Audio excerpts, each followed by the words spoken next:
Oh Lord. Over and over recovery.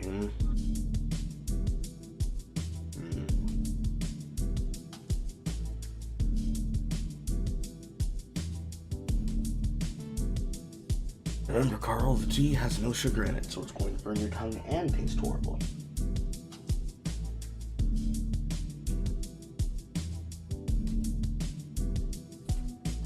Yes, the rape accusations. I was skimming through those.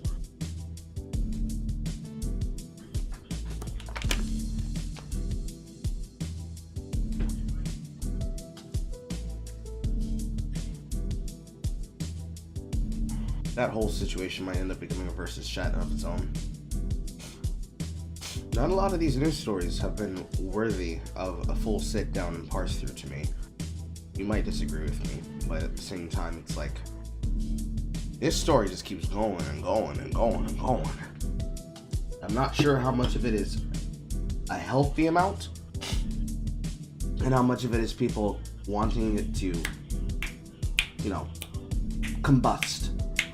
I mean, it's already on fire, but I mean like a nuclear explosion.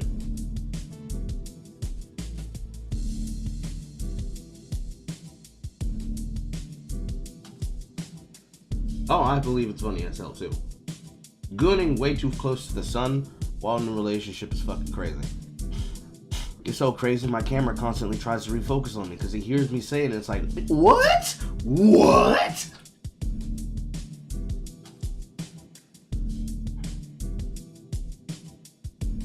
Between Destiny and Hasan, both are bad. The only difference with Destiny is that at least Steven can be able to justify his existence.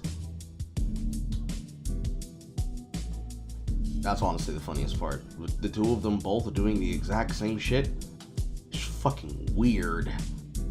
Usually there's only one simp, but there was two? This girl was living a harem protagonist life. The harem life of Jara Kumo, featuring Centipede. Living the groom life.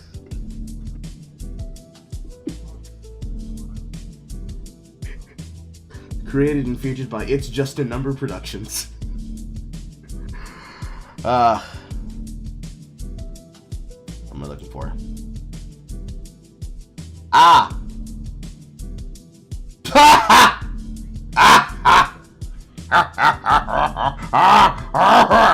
Oh, that's funny. Oh, that's funny. It's a morbid kind of funny.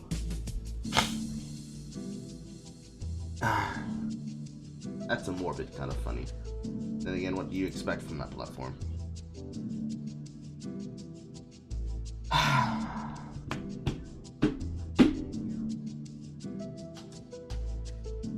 mean, everybody should be upset. The way that Twitch is ran should be upsetting for any person who ever wants to be able to broadcast on that platform, period. Because it sells itself as the premier platform. It's not, but it sells itself as the premier platform. It does everything in its power to say, listen, you need to be a part of our platform. You need to be here in this place. And yet they do nothing, not only to help creators of any size. They only go out and show out for the people that make them their money. They justify women effectively using the platform to destroy themselves. The hypocritical standards of political posturing means that serious issues that can be issues to multiple people will never be platformed the same way. Because it is a popularity contest, and I mean literally a popularity contest, the only way that you can be able to grow a platform on Twitch is to effectively already be big on another platform, or to have a husband, wife, fuck buddy, podcast roommate, podcast, or business involvement with another medium to high level streamer and to suck their dick in the industry. Sometimes literally. And at the same time, you've got motherfuckers like myself at the common risk of being at the mercy of fucking people like we were yesterday, who can have themselves a melty and believe that because they are either higher on the ranking than you, or because they have more money than you, that they can act like a deranged fucking lunatic inside of your chat room. And if they have enough support on LSF, they can have the news completely swept under the rug, or avoid accountability whatsoever by locking down their chat rooms with communist level chatters. Plus or minus, especially if you have leans on RedTube, your entire platform career, the forked website, which copies off of DGG, more on that later, effectively allow them to bring themselves up with the affectations as though they are popular persons. Focus camera, focus camera, focus camera. The fuck?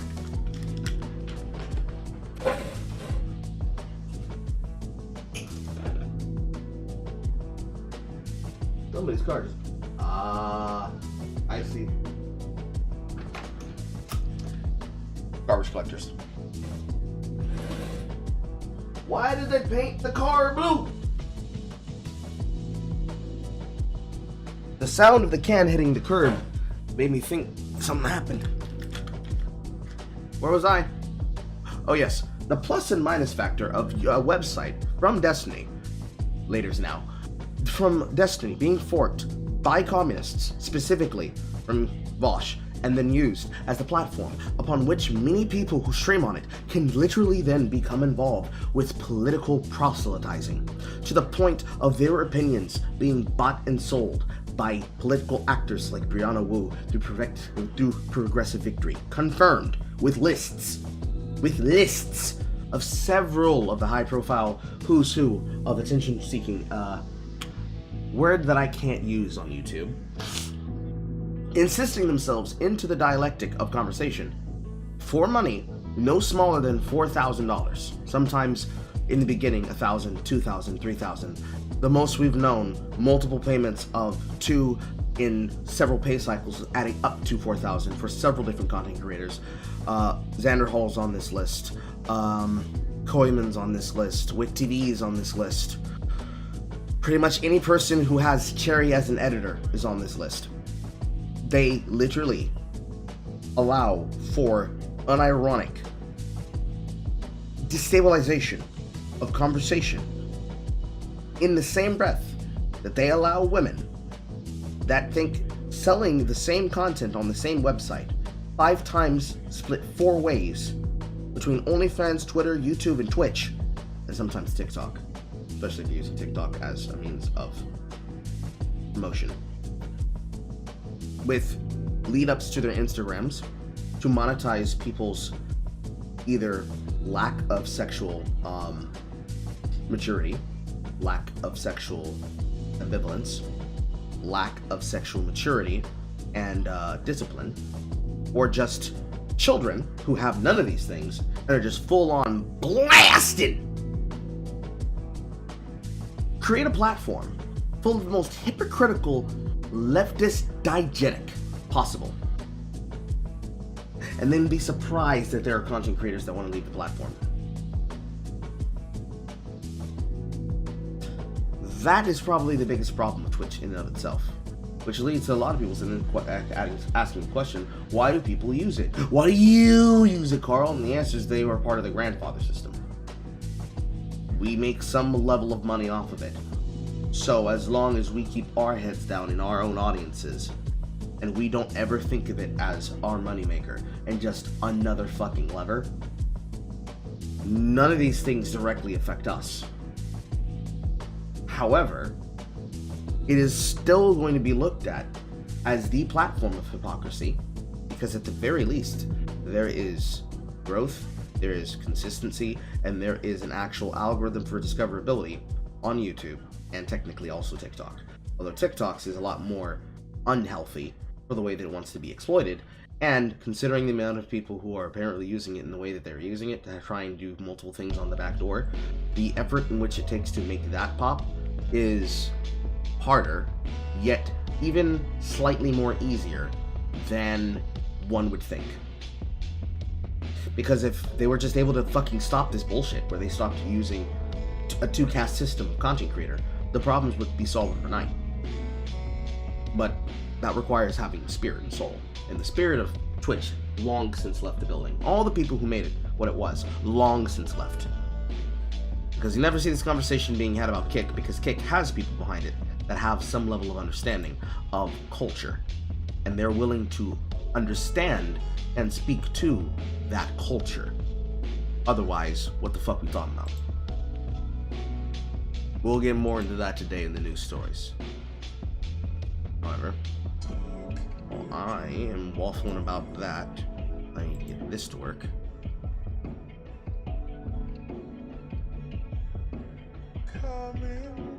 Another game made by Alma War. My sister has her favorites.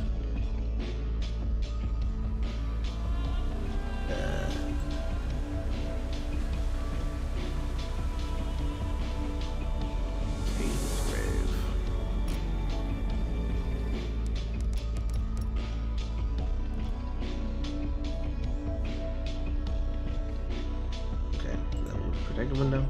Yes. Anyways, moving forward. Hello, welcome. It's another Monday morning, which means it's another stream with me in my house. Let's start off with the top of the day, shall we? Top of the day is pretty much an extension of the exact same news stories that I covered last week and the week before, because it's the same shit again.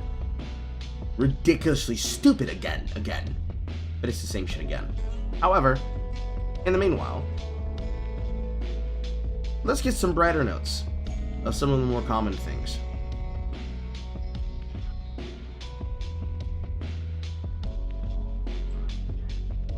Starting with, especially for those who are uninformed,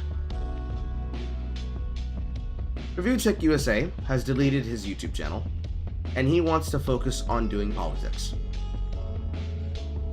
I'm not shocked. Rich has embarrassed himself within the last year and a half, especially with the diatribe that he's been going on. To delete his entire YouTube account and remove years of his content, it makes you think, what the fuck was it all for? But I can't say that I'm gonna miss it, but you know, it is what it is. It is what it is. Because even Boogie is fucking dunking on the man. Even Boogie is dunking on the man. Which then brings us to the other update. A event by the name of SplatCon has apparently done a rug pull from Keenan Carlisle. I've been following a con called SplatCon that just canceled their entire event the day before it was supposed to start and deleted all their posts and disabled comments. Apparently, they aren't responding to people's refund requests, and they had so many guests confirmed. A different con called NostalgiaCon made a call-out post calling SplatCon a copycat and offering the promo on Splat for 10% off. And then SplatCon passive aggressive replied them on their story, and the drama is so crazy it's a public shit show. I was considering going too. We've made a very difficult decision to cancel SplatCon. Sponsors and financiers and financial backers fell through at the very, very last minute. Despite our best efforts working tirelessly to get final payment to Hilton for the venue, we were unable to do so successfully. Send all concerns to us at splatconteam.gmail.com. All issues being resolved as soon as possible. Apparently, it was supposed to be some type of Nickelodeon event.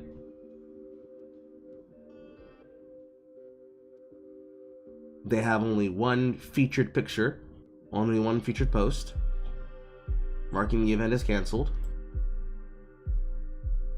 And then NostalgiaCon snaps back at them.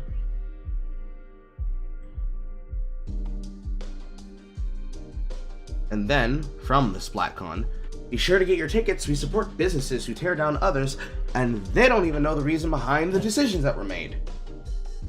That just sounds like somebody wants to get fucked in the ass in court. That's what that sounds like. That sounds like somebody wants to get fucked in the ass in court. Someone's going to walk around and find out. It's going to be funny. However, moving forward. How is Twitch retarded this time? Well, you see, it all started with a community note, which has now either been pushed back or has been recontextualized, but was originally posted and rated as green and was visible on the tweets. What was the post, Carl? The posts from Twitch support. This being one of their mention notices about the situation. What was the situation? Or what is the situation? After the October 7th attacks, the Airborne Raid Division, Twitch suspended the ability to make signups with email verification in Israel and Palestine. But the fact of the matter is that this is a lie. I need to go find my details for so because it's not right here in front of me, but let's go through the message. We wanted to address concerns we've seen about whether or not we're preventing Twitch account signups in some regions. When signing up for a Twitch account, you can select the account verification method, which is email or phone, for added protection. Following the October 7th attacks, we temporarily disabled signups with email verification in Israel and Palestine. We did this to prevent uploads of graphic material related to the attack and to protect the safety of the users. Here's the first thing. Twitch is supposed to be a broadcasting platform. Why would people be uploading things from the event onto Twitch unless they're talking about news reports? You can track those. It's easy to track those. The most common person who'd be doing it would be Hasan himself. Wouldn't you think? The news guy? The politics guy? One of 3 on Twitch? At the same time, this comes on the back of them claiming it would have happened because of the feature called Twitch Events, Twitch Stories, which is basically Instagram stories. Snapchat stories, Instagram stories. That you can take content from off the platform and re-upload it and upload it in the back end, like any other thing. That's hard cap, because I know that the content creators aren't using it, the feature like that. There is a feature that content creators are actively using, and that is the direct from Twitch to YouTube Shorts feature, where it allows you to shorten and create for screen phone length a cut of the screen itself of you doing whatever it is you're doing. Most commonly seen as something that came specifically from the Pavlovian response of seeing Pirate Software and his content being re-uploaded or re-shown on multiple platforms, whether it be from his account or others doing this in the same fashion. The same thing that basically blew up Andrew Tate and whatnot, which, yes, another thing that I've tried doing in the past, but not all of them are great.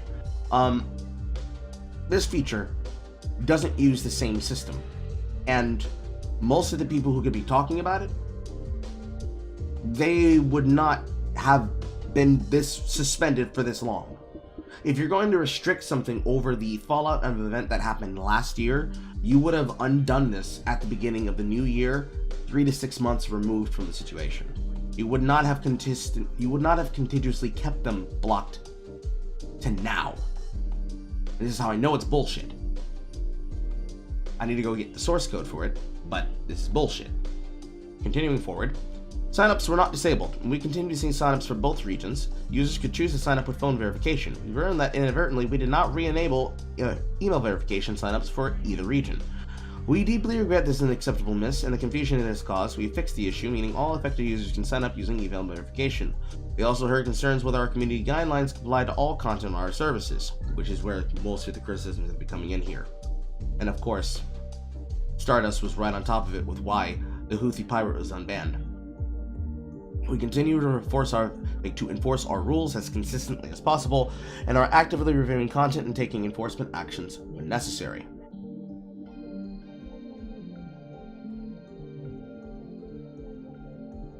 I mean, it's not insane, it makes perfect sense if you remember the fact that they're hypocrites. Now, the Birdwatch notice, which I think I had up here in front of me. Yes, I did. Birdwatch notice directs itself towards here. Here we are. It directs itself towards the fact that inside of the IP,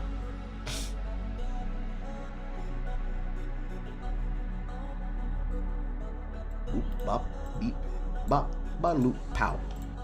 Inside of the Boolean statement for the fetch request, when it comes to the protected register, it shows the error code description as coming from a blocked country IP.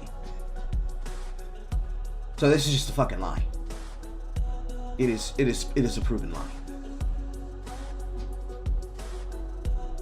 Which is crazy when you think about it.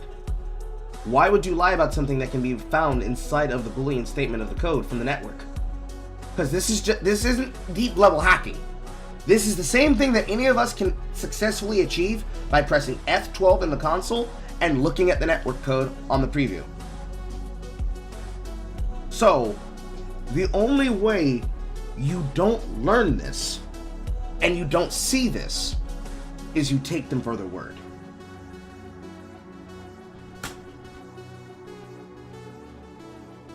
Pants on head. Pants on head. Pants on level. Stupid line. But of course, what was the reaction from people saying this?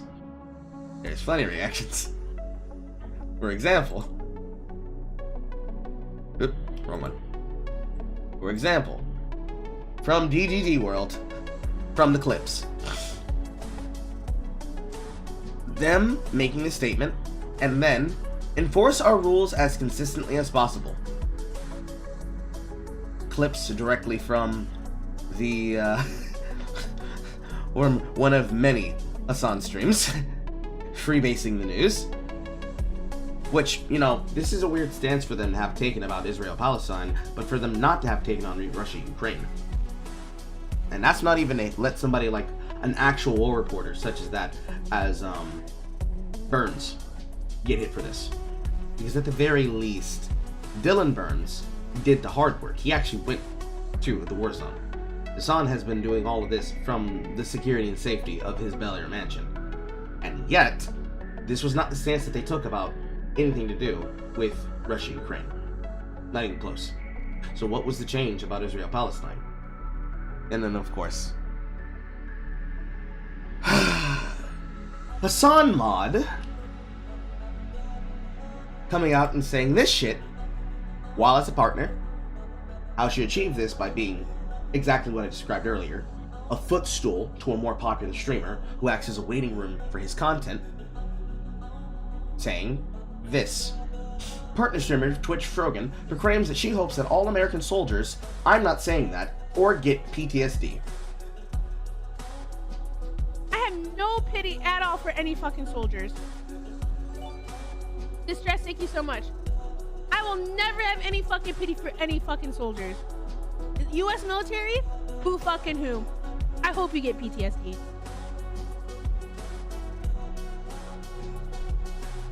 While stuffing her face, by the way. And living in the country, by the way.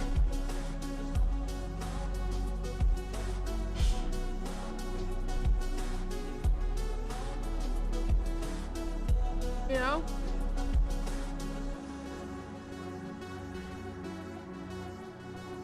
I do the one. I know Pure Leaf ain't halal.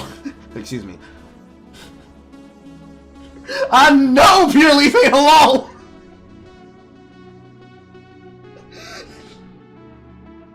Ignore me. I'm being belligerent. I'm being belligerent. The ones that I'm like whatever about the U.S. soldiers are the ones that like acknowledge that like what they did was wrong. They didn't know back then. So become Aaron Bushnell. Become Aaron Bushnell, and then she'll give a shit about you. Whatever. You're a good person in my book. I'm like a Tom. Thank you so much for the 10 gifted. The U.S. military that are like, yeah, like, you know, I did this back then, but now I know it's wrong. Like, I'm changed. Like, fuck imperialism. Fuck this. You don't deserve the PTSD. But like any other motherfucker, you're joining them. You're like, oh my god, I want my fucking Camaro, no student loans. Fuck you. I hope you get PTSD. And I hope you get no health insurance when you get back into fucking America.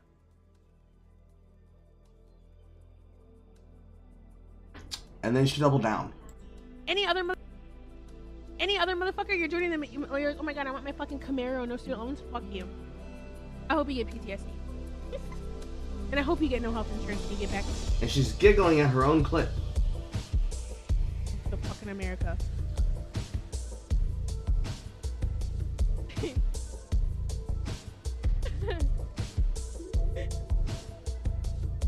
And they posted it in my head. I'm like, base? Guys, it's based to disparage the military force that allows you to say this shit from security and safety.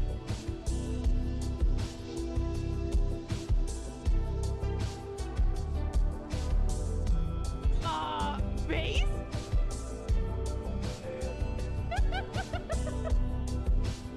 Like, am I supposed to be like, I'm not walking back on it. I still fucking agree with it. Base? Any other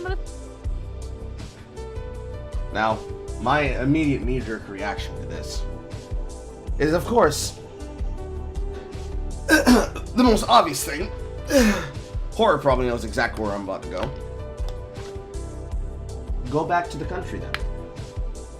If you believe that's how you feel, and that is the statement that you would like to make of yourself, Brogan, please, go back to the country. Go back to the country. Go back to the country that you are of the religion of peace from. And please live the states and values that you have here in the West over in the East. I send her to you! Take her away from us! Welcome her into your kingdom! With peace and love. Because, of course, as there are memers, there are solutions to this in Sharia!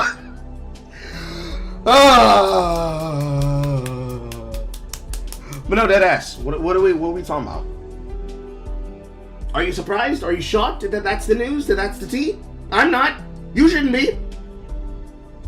That's what's allowed to be platformed on Twitch.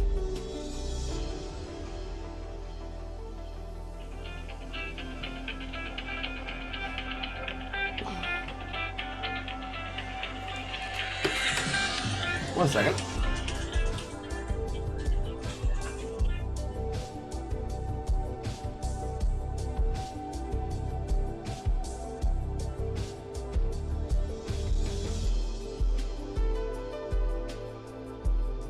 I hate spam callers.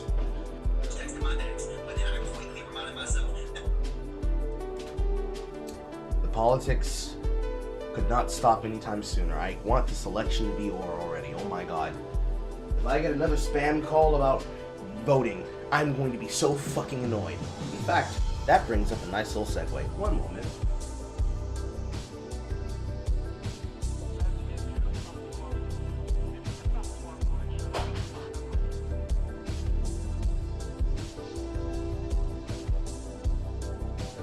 Despite the never-ending fucking campaign ads, both left and right,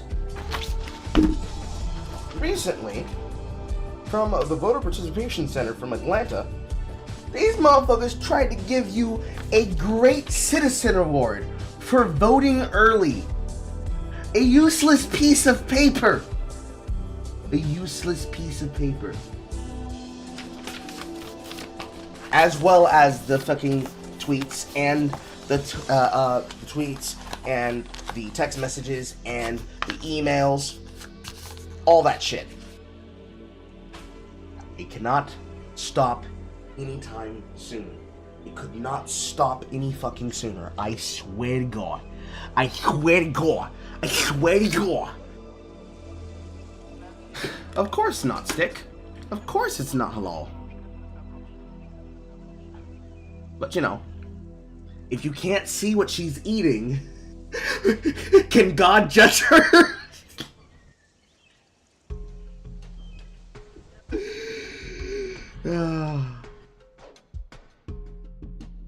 It's a farce.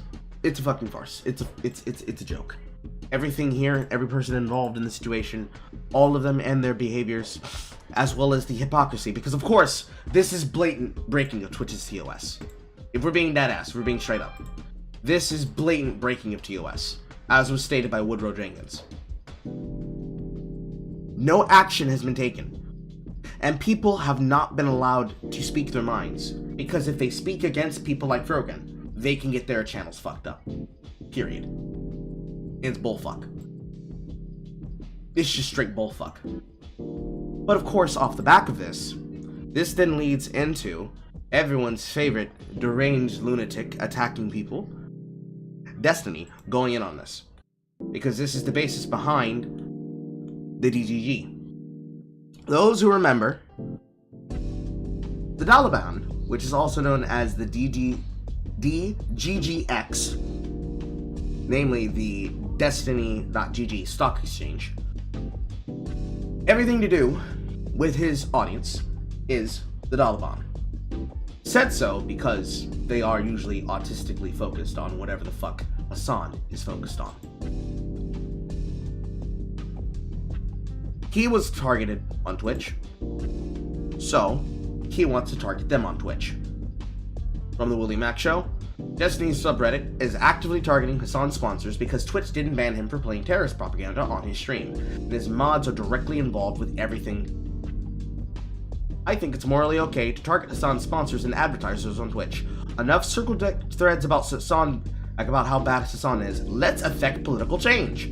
Somehow, Hasan's pro-terrorism is still flying under the radar, and I think it's because the advertisers for Twitch have no idea. This very well could cause an apocalypse and threaten the livelihood of many stall streamers, but it needs to happen so that more people don't follow down this path and potentially commit acts of terror against America and Israel, and two, because the platform going down this path is eventually going to blow up, pun intended, in the long run, and better for the platform and its creators than that it get weeded out earlier. Here's the Twitch sponsors that you need to contact: Little Caesars, Dunkin' Donuts, Kellogg, State Farm, PepsiCo, Capital One, Wrangler, and also CC the emails to scare the corpos as well. Does anyone have the original VOD stems on the clips or the Luffy interview or the music video? And then people sourcing the clips in question.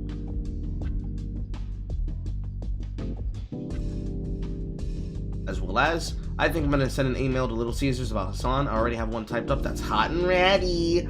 I don't even have the pizzas hot and ready anymore. The pizzas get so damn expensive. I remember under Obama, you could get a $5 pizza hot and ready, just like that girl from the teenage corner store. And then after Trump, the pizza's not so ready anymore, and it's much so expensive.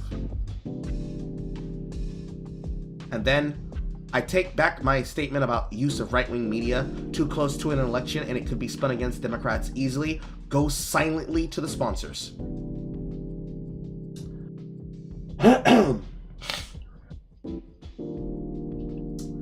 There are several things wrong with this. Let's start off with the obvious. Me personally, I would say let them fight. And I'd say let them fight because clearly the hypocrisy has gone on for far too fucking long.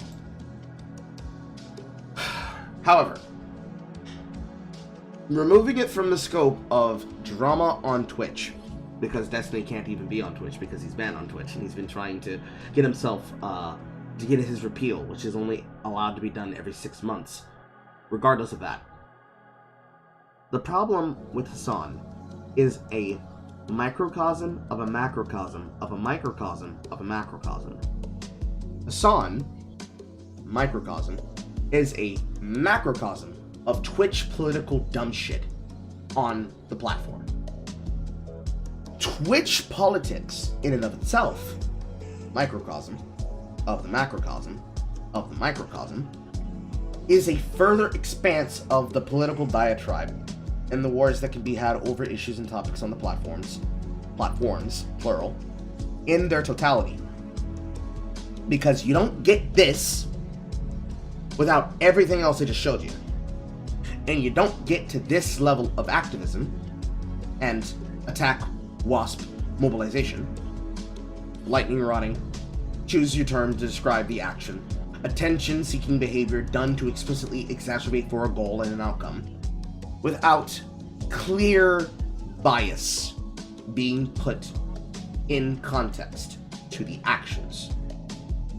You don't get Twitch thoughts constantly being slandered and hailed as a part of the worst part of Twitch culture if you don't have people who are clearly griefing and boofing and freebasing and leeching and grifting off of a culture if people are willing to say, okay, you can have your Twitch stream as a current or ex-porn star, but the second that you show anything even close to titillation with the intention of getting them to sign up for OnlyFans, you're permanently banned and you're not getting unsuspended. If you want to do that, go to Joystick, go to Throne, do it there. Go to a campsite, do it there, but don't do it here. You don't get to hear in the macrocosm of the microcosm of the macrocosm of the microcosm of the full dialectic of conversations in totality without the constant back and forth and push and pull. You could say this is the same thing that happened with the Tate brothers, the Super Pedo brothers. It's the same thing that happened with Just Pearly Things. You could say this is the same thing that happened with Hasan himself, with Destiny himself. Destiny, especially after his comments, after the assassination attempt, the failure of the assassination attempt, and then his comments about conservatives and about the conservative firefighter who got the short end of the luck stick. And then him insisting that because he was just a guy, that means he deserves to die, because he wouldn't have died if he wasn't at a Trump rally, quoting direct words. The insanity of it is what makes this back and forth between Destiny and Hasan, and then by proxy, all of the moderate, medium to high level Twitch stars annoying. Because remember when it was just about the cornball incident? Oh, we don't like Destiny because he didn't want to play cornball with us. It's a little bit more insidious now, ain't it? But this on the back of the news story of Asman doing his mea culpa about his comments. Still don't support the comments being said about an entire region, and not specifically about a terrorist faction. However, why did you fuck Hasan over? Why did you fuck everyone over by doing this? By choosing to take these actions, where this becomes the reaction of Destiny, you can't say, well, he's just upset and he's angry. No, this is hypocrisy. Clear and focused. This is the only thing you respond to. This is why he's doing it. All you care about is the money. So, you'll punish Asmongold, but you won't punish Rogan, and you won't punish Hasan, and all the crumb tubers that are hiding behind him and hiding behind the purse skirts, or underneath the purse skirts, if not having their channels held over their heads by White Nervosa of White Forest and Vosh by Direction. In any context, period. You'll punish him, but you won't punish them. You'll get him kicked off because of Keffels and their comments, weaponizing political activism. But then y'all motherfuckers want to turn around and act like there isn't a reason and a precedent for him doing this. Because what's good for the goose is good for the gander. Y'all's grease is cooked. Then again, the entire platform of Twitch itself is cooked. Cooked. Mentally. In the head. Fried. Like a pan. Like a skillet. None of this would happen if you had consistent rules. None of it would happen if you had consistent rules. But most of the people involved in these stories are themselves a flavor of liberal, if not shit-lib. All of them. And they all play the political game. As long as it's politically expedient, words are hard. I burnt my tongue earlier on my fucking black tea. As long as it is politically expedient and financially lucrative, blanket coverage, blanket excuses, blanket protection can't be banned without addressal by a Twitch moderator or a Twitch case manager. Any other problem, out of sight, out of mind. As long as the clip doesn't blow up on Twitch, as long as the clip doesn't blow up on LSF, as long as the clip doesn't blow up on Twitter, as long as the clip doesn't get covered in a YouTube video by a moderate-sized level content creator channel or by the commentary community, etc., etc., doesn't matter. Out of sight, out of mind. Who gives a shit?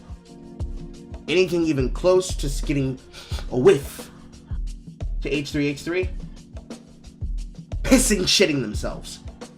Pissing shitting themselves. Hasan's done it because Hasan, of course, attacked Ethan, calling him a Zionist. Then Frogan attacked him, calling him a Zionist, and trying to hide under Hasan's purse skirts. Then H3 lit her up, excuse me. Ethan lit Frogan up. Frogan tried to hide behind, I'm a smaller streamer. Ethan said, no, get the shit out of here. Bring that ass back here. Bring that ass back here. All of this stops the second that Twitch has a fucking spine, installs a CEO that understands how this works, and says, fuck it. It's all on the table now. Or they say, no, this stops now. There needs to be some rules around here. Because the favoritism has to stop. The favoritism has to stop. I'm not saying the politics have to stop. By all means, allow for there to be people to actually have the ability to enter into that conversation without having the problems that come with people using politics as they do, which is as a popularity contest, to harass and shit on people because of their personal looks and their personal outlooks. All this changes the moment hypocrisy goes away, but it won't. This will continue. It will continue into perpetuity. It will continue into perpetuity. Because they do not give a shit. However, before we change topics, I bring you Apocalypse. Asmongold has finally cleaned out his filthy, disgusting kitchen sink. This came last night, technically early in the day, yesterday. Good for him! He's cleaning his room. He's taking the Jordan Peterson advice. Nobody tell him that's where it's coming from. However, as we finish those stories, we move on to the next story, which itself is actually a two-parter. It's a two-parter because, and this is a hard name to say, so say it with me now, Abu Bakr Salim. Abu Bakr Salim. Abu Bakr Salim. Abu Bakr Salim, the black man from Raised by Wolves, and the one-part owner of, was it Secret Baby? Secret Baby. Yes, Secret Baby, because it was in French. Secret Baby and Tales of Gonzaria Zhao had comments said about him that came on the back of his opinion and his reaction to people antagonizing him about why he gets the help and work that he gets. First, before I cover that, let me find the article from the Park Place.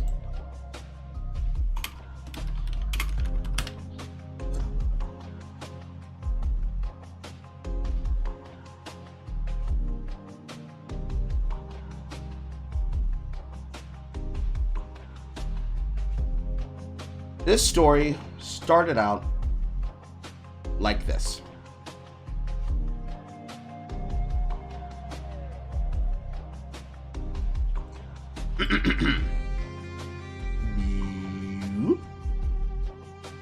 Tales of Gonzaria Zhao developer lays off the entire team and puts the entire games division on hiatus after previously claiming that the game's sales were fine. Surgent Studios, developer of Tales of Gonzaria Zhao, who's worked with Sweet Baby Inc., announced that it is putting its entire games division on hiatus. In a post to X, Surgent Studios shared, "We decided to put the work of Surgent Games division on hiatus while we secure funding for our next project. In the meantime, we've had to unfortunately put our team on notice for redundancy," which is a nice way of saying we had to fire them bitches. It added, "Everyone at Surgent worked incredibly hard to create Tales of Gonzaria Zhao, a game that truly comes from the heart. Their passion, creativity, and dedication is nothing short of extraordinary, and there are still a couple of exciting updates coming down the pipeline for Zhao." The company concluded, "Our team has created a prototype for a bold new product. It's darker, edgier, and more visceral than our first game, but it still retains all of Zhao's high-octane combat and cultural depth, and we are looking for a partner. Help us bring our vision to life." Then, this announcement comes after 3 months after Certain Studios announces it was laying off over a dozen people, with the company noting at the time Unfortunately, Surgeon has the growing number of game studios impacted by layoffs this year, with just a dozen other people affected. It's a difficult time in the games industry, but we remain incredibly proud of our team's entire work on ZAO and the praise that it received from critics and players alike. The company concluding, our focus is now supporting on those affected and continuing to work our ZAO and looking forward to the future with our next creative products. And then, from Abubakar Salim's own face link, comes his response, talking about the sales of the game after he announced that he was discounting the game. So I didn't want to address this. This is a 5-minute response. But we're here now.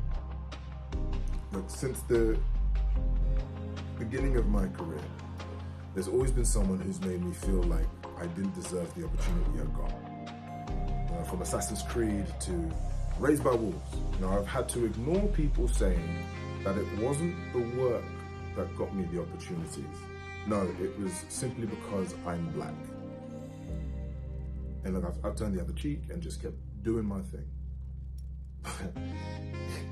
Even when people were saying, oh, the only reason why he's been cast as father in Raised by Wolves is because the character's a service model. Like some of these comments, a few of them you can just brush off. But when it's a constant barrage of them, it's exhausting. So when I look at ZAO, it's reached this fever pitch. Look, don't get me wrong, right? There has been so much amazing and beautiful support for this game. The fact that it has inspired so many people and touched, so many lives. It was one of our goals from the outset to have this positive impact, right? But at the same time, we are being faced with constant, targeted harassment from people who see diversity as a threat. This is where you can find he is very much drinking the Kool-Aid. Opinions, originally, when any person tried to cover the news story, might have thought, maybe he doesn't believe that there isn't a problem with, or there isn't a reason for people to be concerned with why people are against the game and why they're against the particular behavior people had about the game. No, this is him specifically being on the exact same energy that everybody at Sweet Baby Inc. is on, which is to say, everybody who considers himself a activist or some kind of scholar on the issues in their totality, or even in the small mindset of anything discussing diversity, equity, inclusion, the policies around ESG, how the firms get involvement, how the firms have anything close to power, how they exert that power. That's not going to be addressed in his apology. He's going the angle of, I'm being harassed because I'm a black man, and I try to ignore them, but now I can't ignore them. Continuing. From people who look across the vast landscape of modern media and decide that anything that doesn't speak to them or centers around them is unnecessary and inauthentic. And look, there's always a reason why diverse stories can't exist. It's always either we're doing it the wrong way, or it's just there to tick boxes. And it's just beginning to feel like, there is no right way. These exclusionary rules just continue to stack up, and the goalposts continue to shift until, me, my studio, people who look like us, just sit down, be quiet, and just accept the fact that you're outsiders. But I won't do that. So look. I would argue, at this point of your speech, if someone is telling you to sit down, shut up, be quiet, do what you're told, don't stand up, don't have opinions, don't speak out, blah, blah, blah, blah, blah, I would then say, no, I'm with you. How dare they tell you what to do and what not to do? Tell me who they are. Name them. We ain't finna get names. We are not finna get names. It's not finna happen. We ain't finna get names, chat. They're not about to name a single fucking person that they consider to be guilty of it.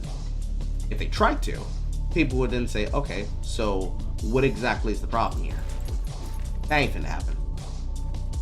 That ain't finna happen. Instead, it's going to be vague. Not only is it going to be vague, it's only ever going to speak about one particular thing that they dislike and never about anything else.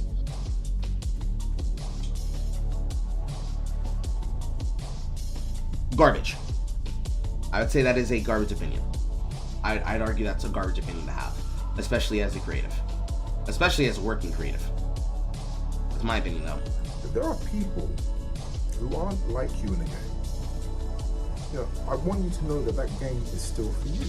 You know, if the characters are a different race, or a different gender, or a different, you know, ideology, or a different perspective, that, you know, that doesn't mean that the game isn't for you.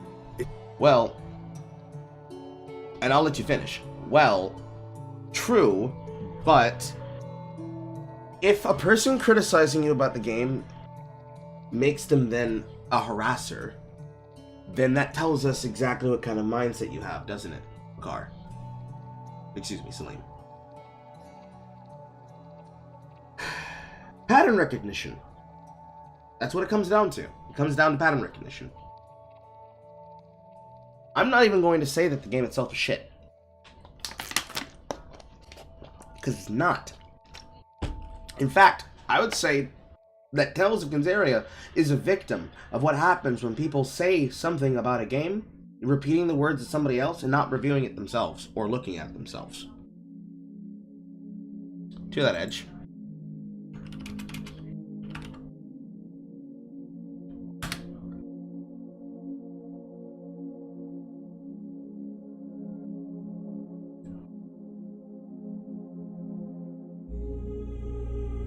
Here is what gameplay from the game looks like.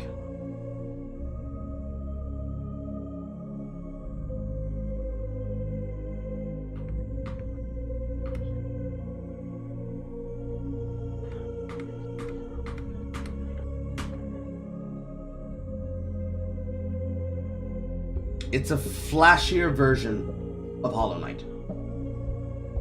More or less.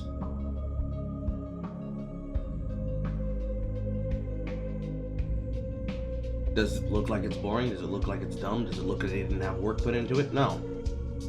And I know for a fact that there have not been many people that have tried to put in anything on that in its totality. And yet, at the same time, as much as there are people that can have opinions about your work, you having opinions about those people and calling them just a bunch of harassers is kind of weird. Especially in the totality of your statement. So let's start over. Let me not pause, Andy, you, and let's try again. Still be for you, ideology or a different perspective, that, you know, that doesn't mean that the game isn't for you. It can still be for you.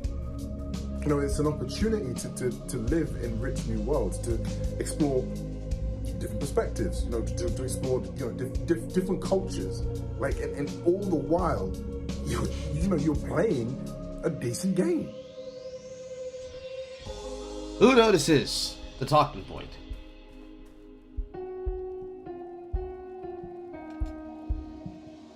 If you didn't notice the talking point, I will tell you what the talking point is. He's repeating her talking points. He's repeating the talking points of Kim Belair. The representation is Joy talking points. Word for word, bar for bar. And yet, just as an easy pushback, the game can, quote, be for people, but the second that people explain why they feel that they can't be a part of it, you treat them like they're harassing you. They give you criticism about the reasons why they feel the way they feel about the game, and then you harass them about the game. Does that make sense? Is that sensible? I'd argue it's not. Further, At the same time that you're treating people like this and insisting this be the viewpoint that you go forward with, you then say, well, the game isn't necessarily not for you, but it can still be for you, ... if you think the way that I want you to think. Which is very weird.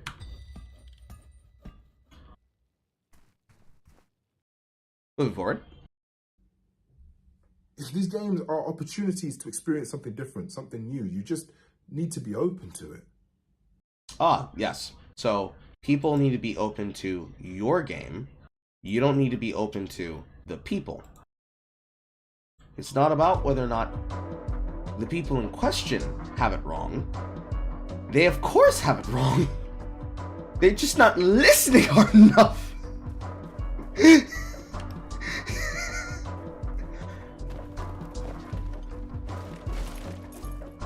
Flabbergasted, honestly. Games are a medium unlike any other. And, you know, in all aspects, they have this potential to have this profound impact on not only the people who make them, but who play them. Now, I really believe games are for everyone. I mean, that's why I insisted on setting Zhao's cost at the price of pizza. So, look, I'm gonna put my money where my mouth is. So starting today on Switch, shout out to Nintendo for acting fast on this. No, I'm lowering that bar of entry further by dropping the price of Zhao to less than $15. Now, I genuinely believe in the power that games have to bring us close together, and I believe that, you know, this is, you know, just one way that I can show you how serious I am about this. Look, games are for everyone. Like, diverse games, they're not about taking something away from you. Well, you see, you said games and then you said diverse games. Aren't games diverse by the nature of how they can be crafted, created, made, the mechanics involved, etc.? Inherently, you're dividing your game from any other game by calling it a diverse game. Can't you just say it's a cultural game, since it has to do a lot with your country's mythology?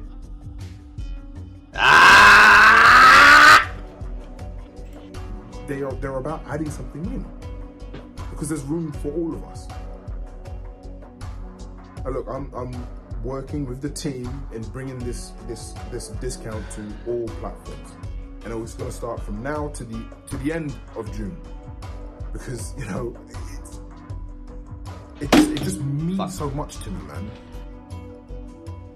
And look, let me just take this opportunity as well to actually speak to the developers out there that have actually dedicated themselves to making games that speak to different audiences and tell, you know, personal stories that uplift the marginalized and underrepresented.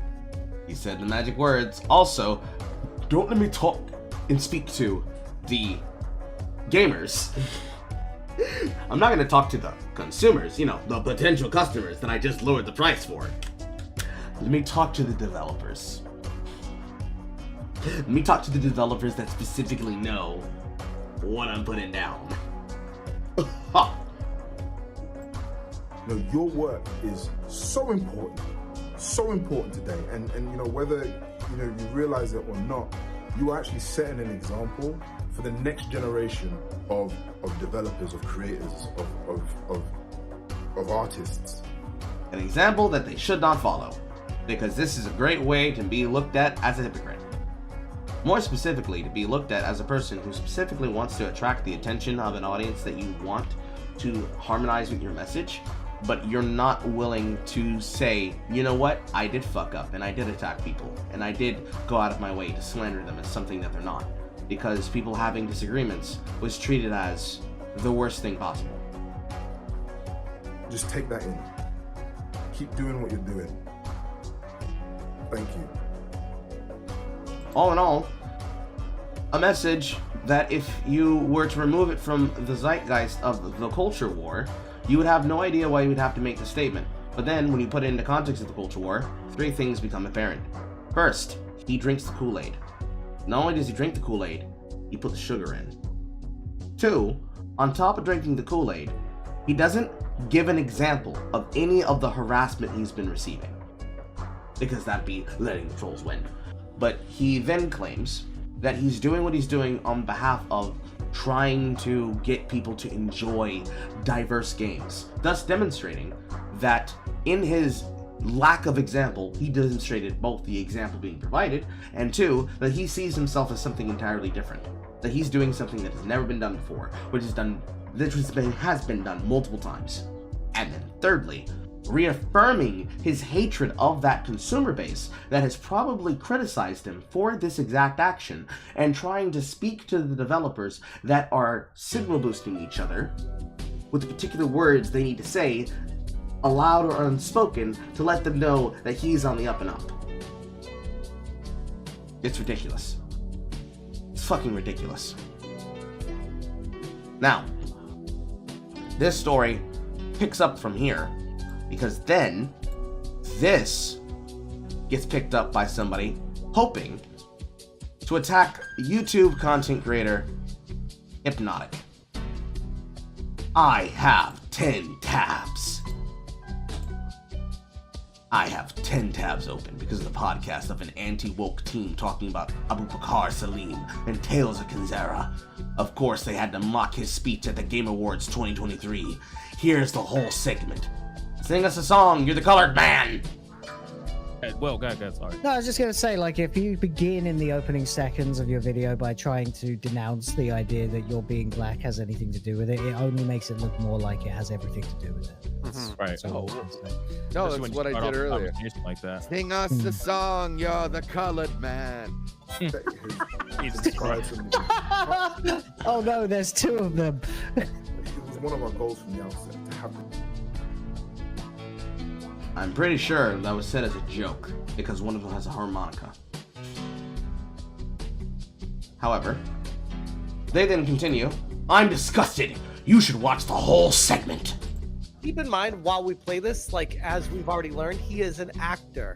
Now that we know that in the future, now go back and watch this knowing that information and listen to how he talks. Yeah, he's a mouthpiece. And tries to manipulate you. Listen to how, and his voice cracks when he starts talking about dramatic things. Just listen. Oh, I'll catch on the voice cracks.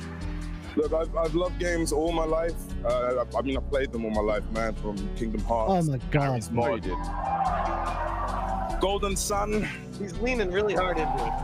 And it started with my dad, right? He got me Wakanda forever. He understood, that games are an art form. It's a great space to enjoy and escape from the reality of the world.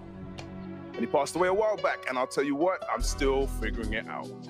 You didn't meet him, though. The way his hand's moving under that cape looks fucking ridiculous. Sorry. By the way, if you're like a British, black person, why?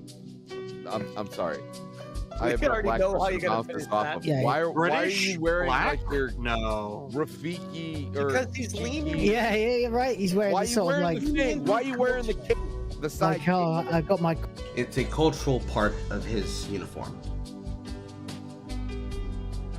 I don't agree with what they're saying right now. They're talking shit about his culture, and that's clearly to be criticized. However, remove the outrage from this. What are we talking about? We're talking about a working actor effectively being criticized for being a mouthpiece for his game. Because he is. He is the CEO of the company that's selling a product. Speaking at an event that is known for platforming either industry darlings or the popular of the popular vote of every game that is touted as Game of the Year within the year that it's been voted for, when the year just started. They're criticizing the presentation. Removing the context of it makes it worse, but at the same time, I can disagree with what he just said and still say, nigga, you being a mouthpiece right now. Worse, because you tried to clip out this 2-minute 17-second clip, and you then have people showing up here, because Abu Bakr Salim's in the comment section, and then you post all the channel links of the people involved, you're specifically looking for a certain kind of reaction. You're specifically looking for a certain kind of reaction. Because now you're insisting that because they said it, and they were there, and they didn't throw a cacophony of insult back at them for choosing to say that particular comment, that means that they're okay with what was being said. And that they are openly bigoted, toxic, racist. Because, of course, it's one of these ones.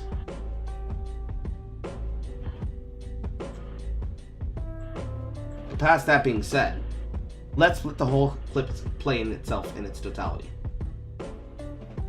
Keep in mind, while we play this, like, as we've already learned, he is an actor. Now that we know that in the future, now go back and watch this knowing that information and listen to how he talks. Yeah, he's a mouthpiece. And tries to manipulate you. Listen to how, and his voice cracks when he starts talking about dramatic things. Just listen. Oh, I'll catch on the voice crack. Look, I've loved games all my life. I mean, I've played them all my life, man, from Kingdom Hearts. Oh my god. No, you didn't. Golden Sun. He's leaning really hard into it. And it started with my dad, right? He got me Wakanda forever. He understood, that games are an art form. It's a great space to enjoy and escape from the reality of the world. And he passed away a while back, and I'll tell you what, I'm still figuring it out. You didn't meet him, though. The way his hands moving under that cape looks fucking ridiculous. Sorry. By the way, if you're like a British, like, black person, like, why? I'm sorry. I have no black know how person you're gonna off finish this off that. of. Yeah, Why are you wearing black? like your No. Rafiki or Because he's leaning. Yeah, you're right. He's wearing Why are this you sort of wearing like, the thing? Why are you wearing the cape? The side like, oh, I got my Kwanzaa I don't costume know, on. Sammy. His yeah, name is yeah, based exactly. off Why are you wearing the Kwanzaa His thing? name is based off of his culture, and he's leaning heavy into it too. But he doesn't know his culture. While speaking in an accent that's more English than mine. I don't know if he knows his culture, but listen. I'm telling you, he doesn't know his fucking culture. No, I know, but he brings up his dad, and he's like, okay, you know what? Respectable. Brings up his dad, and his dad passed away. But 4 years ago, I decided that I needed to try and process my grief in a way that felt true to me and him. So I took the biggest risks of my life, and through everything that I had in making a game, a piece of art that honored him, an ode to the people we have loved and lost. Wow, that is pure this is like manipulation. fucking Hamlet here. This is the Pure manipulation. Alright guys, before I show you this piece of shit that I made, let me tell you that I'm going to immediately tie it to the death of my father so that you can only think of that while you're watching, you bastard. By the way, because Gerard that's did like feminine energy, that is. Gerard did the same damn thing with his mom passing away from frontal temple.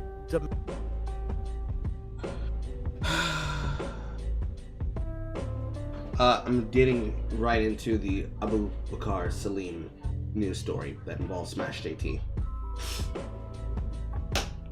Again, I disavow every single thing that most of the people in that conversation said. There was no reason for them to bring up anything about what they said there while criticizing him. A lot of that was literally dark thoughts, deep, intrusive dark thoughts just coming up in the middle of their criticisms. They didn't have to criticize his nationality, they didn't have to criticize his culture, they didn't need to attack it on that level. They could have stopped it at, he's a spokesperson for his company, this is a pitch for you to buy his game. Everything else there was dark, intrusive thoughts that had no business being said inside of it. However, I still remain on the opinion which I said. The clear outcome that was desired from the person who posted these links, Robstar, was to get a reaction, was to get negativity. And of course, the reaction that Hypnotic had to this, where is it? He should be here somewhere. I guess he's not right here. Nope, yes he is. Hypnotic's reaction to this, from him trying to get that, was just basically saying, hey guys, you can subscribe here. Because Hypnotic himself is an African American. I have to assume. I'm pretty sure he's African American. He's a PNG tuber, so I don't know. But this is taken unseriously because this is an unserious criticism. Clearly, it's using outrage as the reaction to get people to knee jerk at it. Now, with that being said, let's listen to the opinion of Smash GT from Bakar's speech, because of course there was an opinion about it. Realistically, I think most of the reason why this particular story was picked up is because Grummz was present at this panel. However, be that as it may, I did not want to open Typeo.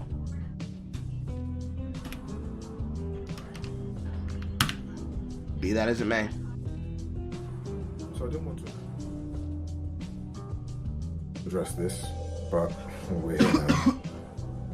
Look, since the beginning of my career, there's always been someone who's made me feel like I didn't deserve the opportunity I got. From Assassin's Creed to Raised by Wolves, I've had to ignore people saying that it wasn't the work that got me the opportunities. No, it was simply because I'm black. Abubakar Salim is making headlines again in the game industry for not taking well to a conversation about him. And while there are specific things that I don't necessarily agree with people saying about him and that kind of thing, I do always feel like and fall back to people are allowed to say what they are going to say, and based off of that, we can form our perceptions about them from that. What's going on, guys? Welcome to another episode of Smash JT. Abubakar Salim did not take too well to Saturday Night Hypnosis. There was a conversation going on talking about Tales of Zerazal Studios, Surgeon Studios shutting down and releasing all their employees because they don't have the funds to continue to pay them. And he didn't take too well to people talking about him. Once again, falling back on old reliable racism, all these. Oh yeah, I almost forgot.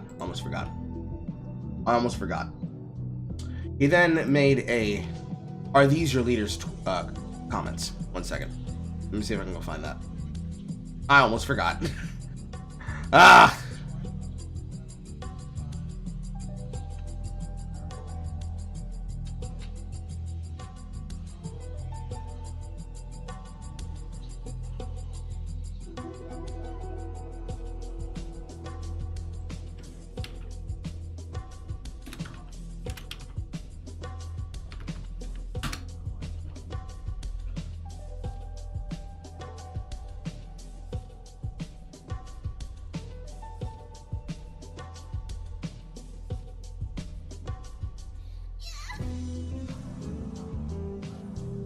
Okay. Going down his timeline, working backwards.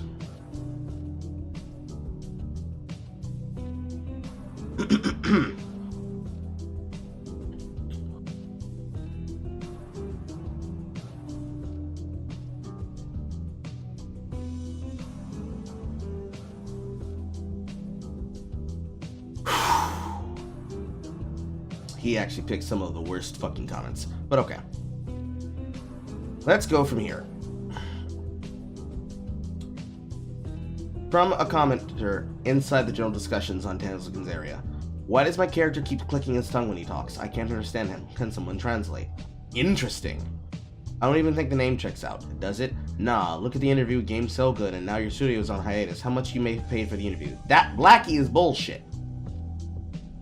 I don't understand why people enjoy sharing misinformation when I've tried to talk about and be open about everything via videos and on here. You can absolutely go ahead and say all that you want, but come on, have a bit of self-respect for yourself and your listeners. Unless your actions are to do what you vehemently fight against, which is to spew hate from the other side and then spread an agenda. If you want to be taken seriously, come on with facts and solid points. Isn't that what people have been pissed at journalists for ages? I don't get it. Fair criticism. This coming from, of course, Kate Bush's husband. People getting upset at Rev versus Desu talking about the situation. Actually, the video is actual trash because this is straight from Abubakar and about the SPI studios. No need to apologize for the wall of text. His platform composed quite a challenge. Blah blah blah blah blah blah blah blah blah blah blah blah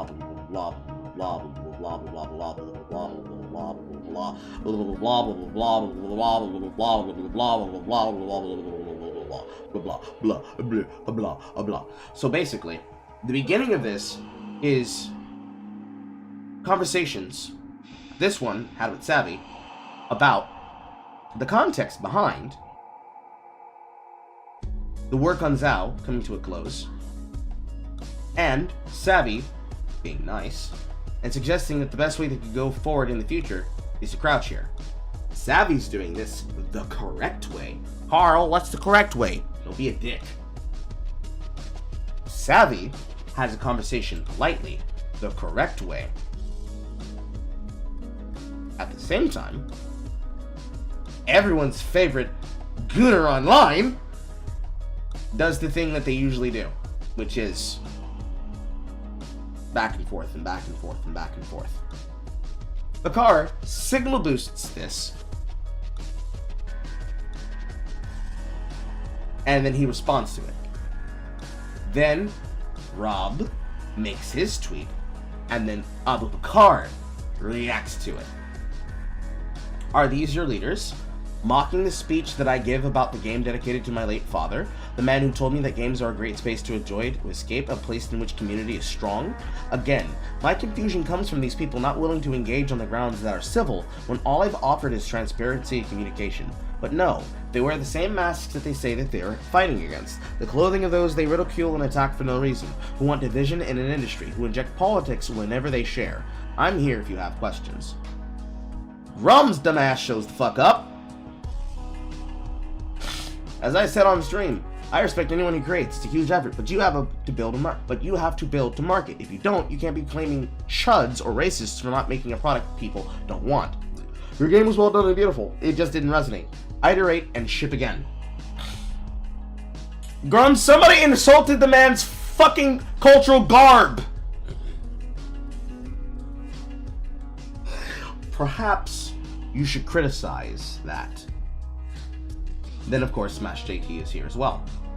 I'm sure you're a very kind, friendly person in the right environment surrounded by yes men and women, but my issue here is I don't believe you. I will, open comma, open bracket, most likely, close bracket, never believe you. And no, it's not racism or any other ism that people jump off to. It's because my starting point with you is that you're a professional actor. You know how to tug people's emotions with perfectly playing the perpetual victim card. Look at how you started the tweet, a rallying cry for virtue signaling. Come on, man. It's just incredibly difficult to get past the actor thing because the starting point here is broken and there's little chance of resolution. The fix needs to start with you admitting your faults. The race blaming, the attempts at deception, the sympathy police of the community. You want a small pity party every time someone disagrees with you, and you'll be chasing your own tail in the long run. Your communication comes off as disingenuous, and these kinds of actions continue to reinforce my perception of you. Are people racist? Of course, there always some are. Are some people awful human beings? Yes, always some are. Reality is, you lean into the emotions of your supporters in order to push your agenda. The weak-minded fall for the shit, but you're smart, and you can be better. And then, of course, now a back and forth. Notice here, he replies to this, and then Smash GT is polite and does not double down how most people have been going down. Which then leads into more conversations further. Let's go through this first.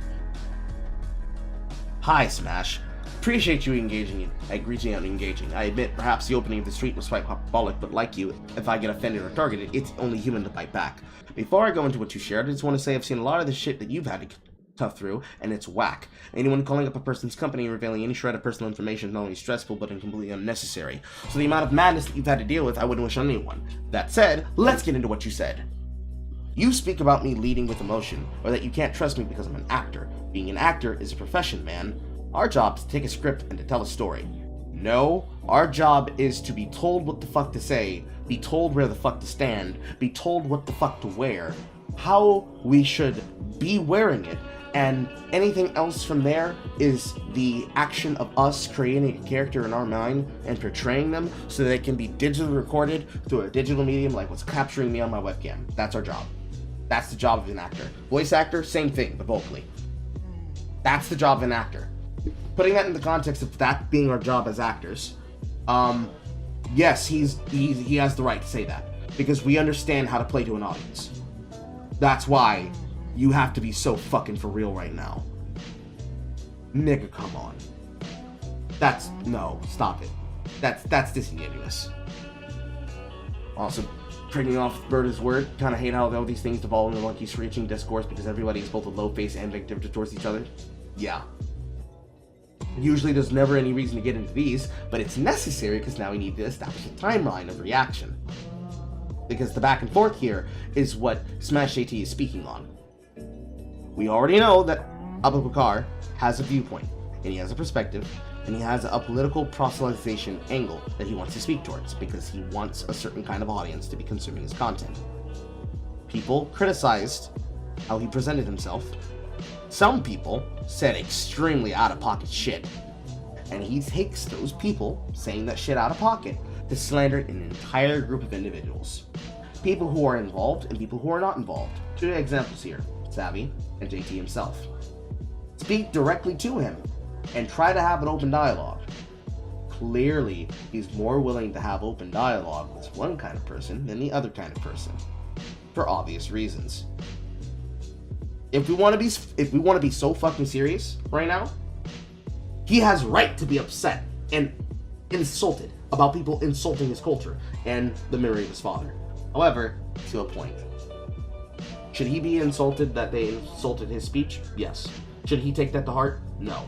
Should he be insulted that they are willing to talk shit about his culture while also besmirching his speech about his game, which is clearly rooted in his own culture? I'm not finna let people hold the British charge and say, you're talking about a culture and yet you're speaking perfect English. Stop all that shit. Stop that. Stop that. I'm only allowed to exist if I speak using my given dialect and tone at all times. The amount of fucking broken Cajun that would be spoken on this stream would be already beyond beggared belief. That's ridiculous. That's dumb. That's a dumb fucking criticism to have. It's barely a criticism, it's just an insult. It's the equivalent of British. Moving past that, you insult his culture, you insult his speech, you insult the memory of his father, you have those regrettable comments. And then it's being broadcast and then signal boosted to specifically get a particular kind of reaction. I'm willing to be sympathetic towards how he feels and why he would say this wall of text that we see here. But all of this comes off the back of other people saying what they said and doing what they did, and basically flinging shit at the wall.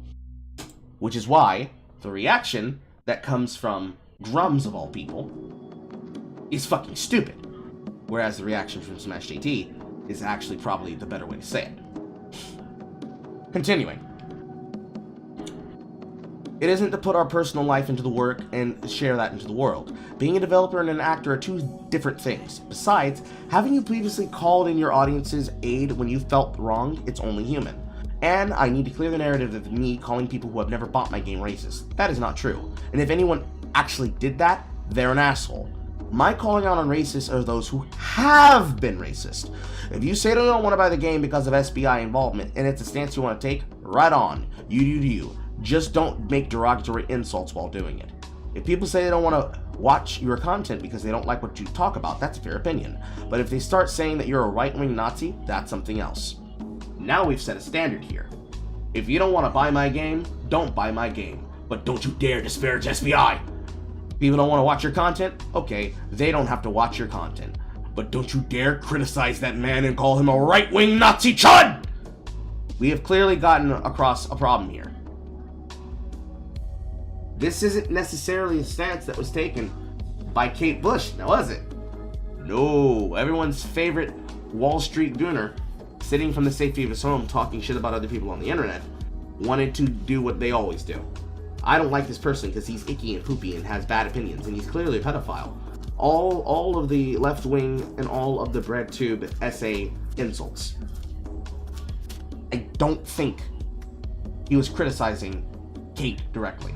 I think he was trying to criticize the idea itself, but he clearly didn't say, wow, what a disgusting thing to say about somebody who you don't fucking know just because you don't like their videos. But we all know this standard is never held. This is never held. This is never held equally. Nobody ever holds this consistent belief equally amongst those who believe like this.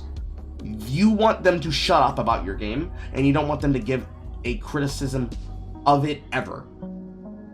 Even if they don't use harsh language.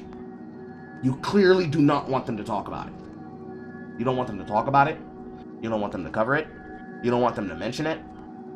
And if they do mention it, you will parse through it until you find an insult and then you'll stop reading.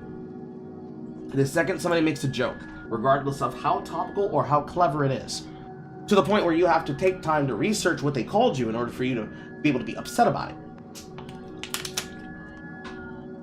This is not the standard that people use.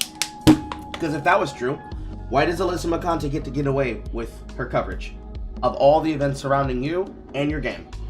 Shouldn't you be calling her out about her death threat that she made towards consumers from the couch of Games Bomb? Giant Bomb, excuse me. What we talking about? A car! What we talking about? Moving forward. I don't know where I've been deceptive.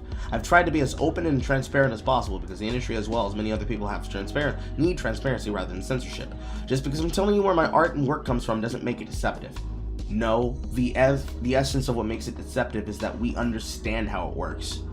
It's the equivalent of a person who knows something in the industry using their industry knowledge to get something over on people by being able to willfully tell them misinformation, if not outright disingenuous lies, to manipulate them because he knows that they don't know. It's a therapist using therapy language and using therapy psychoanalyses to directly affect somebody who otherwise would not have the ability to call out whether it is or isn't accurate or right or fair. It's technically even capable with me having the backgrounds and connections that I do in the sectors that I have worked in, that I probably will never work in again or have no interest in working in again, mainly politics, and understanding how things are done and how that has to be managed. Having that level of knowledge of those people comes with the benefit. Understanding how to run a kitchen, and then somebody bragging about running a kitchen, but then when you ask them basic questions, like how do you run a chicken store, and they're saying like, yeah, we don't even circulate the fryer oil as we're supposed to because we don't want to waste time. We're all about production. Tells me I should never eat at your store because that fucking grease is going to be nasty as shit, if not an entire fire trap. All the particulates and deposits percolating the bottom of the vat, just filling the room to the brim, filling it to the brim. Besides that, moving forward. For the work that you do, talking about the games industry and holding a very strong stance as to why you do what you do could be equally seen as deceptive and manipulative. But let's get real. This isn't true. You do what you do because you love it. I can respect the fact that he takes a passion argument instead of trying to debase every single criticism somebody has down to being upset and angry and gibbering mad. I appreciate that. Smash JT's response. Genuinely appreciate this reply. You are an incredibly talented individual. And I'm sure you agree that there have been missteps along your journey. We all have them all. We would love to have you on Hypnotic's channel on Saturday Night Hypnosis to have a conversation and expand because we clearly have a lot to say to each other. We're not bad people, nor do I think you're a bad person. Lots of misunderstanding and confusion that we could all have at better handling for sure. Thank you again for your time and your thoughts. The correct way to respond. This is the correct way to respond.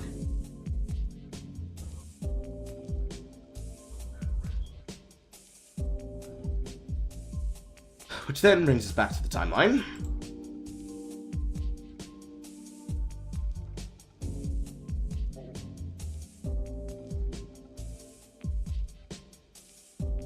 How can anyone take your expensive point of view seriously when you act like this? Seriously, do they want change or are they becoming the thing that they want to change? Anyways, anyone who does this, I don't care what side or opinion you have, I lose respect for because it becomes insulting the other party instead of engaging in a conversation. Michael, this is hard to watch. Jesus. I disagree with you before, but I've never attacked you personally. Gotta follow the Tony Soprano rule. Those who want respect, give respect. Can't engage in discussion if somebody's mind if you started off by insulting them. Disgusting people. Blah, blah, blah. Blah, blah, blah, blah, blah. Moving forward. Anyways, I'm done tweeting. It's probably going to be used to another video where I'm clothing and receiving, whatever that means. I'm going back to sitting good vibes with Keith. Watch this space. Grummz. From Money Keith. Person who I finally discovered takes from. We'll start going through some of those in versus chats. Oh, this guy's a cavalcade of dog shit takes. Oh, he's a cavalcade of them. The opinion. The marketing strategy of Zhao was, my father died, please buy my game, and only racists won't buy my game. This is not a good strat. I have sympathy as I lost my own father, but you can just say that once or put it in your game's dedication. Turning it into a marketing point is disrespectful to your dad. Grummz is a piece of shit. You can't dictate how someone grieves over their dead father. He talked about his dad not for marketing but to explain the inspiration for his game. You should worry about the fans who have been paying him for a game that still has no demo. No matter if you liked or disliked Zhao, no matter what a political spectrum you're on when it comes to any of this culture war bullshit, the behavior should not be tolerated by anyone. It's antithetical to what the gaming community needs. Community. Keyword there is community. There is no gaming community amongst individuals that cannot be able to meet eye to eye and go out of their way to try to remove opinions whenever they disagree with them and block opinions whenever they disagree with them, and then remove and block the opinions and then make content about those opinions that they removed and blocked because they can't be able to handle the fact that somebody saw what they said, that they're talking shit about them, trying to hide it behind blocks, and trying to remove the opinion while at the same time consistently telling a narrative that is either false or an outright fictitious abjuration with no ability to be addressed. Keith is more responsible for the Zhao shit than anyone else is because he was directly there bringing it to attention. However, Abu Bakr posts this, meaning if we're going to take it for it, because this is the reason why I say in my bio, my reposts and my retweets are not signs of my agreement. You repost this after having these public backs and forths. Now, many are not going to click into the comment sections of the child replies, but you have these public spats publicly, and then you are publicly retweeting people, admonishing and administrating insult, criticism, biting retort, whatever you want to call it, against people that you just had a public disagreement with. Moving forward. I believe that's all of them. This brings us back to the video. I think. No. 1 second. I missed one. That is several, actually. On the flip side of this, to somebody who should be listened to, Master of the TDS. I'm stepping in because this isn't the approach we should be taking. You can criticize his statements and how he marketed the game, but dismissing him because he worked with SBI, implying he's okay with racism, is not only unfair, it's harmful. As a therapist, I know people handle grief and challenges in different ways. Instead of attacking and making assumptions based on who he worked with in the past, we should try to understand the full context. Since it's his first game, if we disagree with how it was marketed, we should focus on educating him, not isolating him. Isn't our goal to change minds and get people to listen to us? This is an opportunity to do just that. Bakr has said multiple times that he is open to talking to us and have respectful conversations with other creators explaining his connections to SBI. Isn't that what we want at the end? And then Grummz post, of course, off the back of Sael.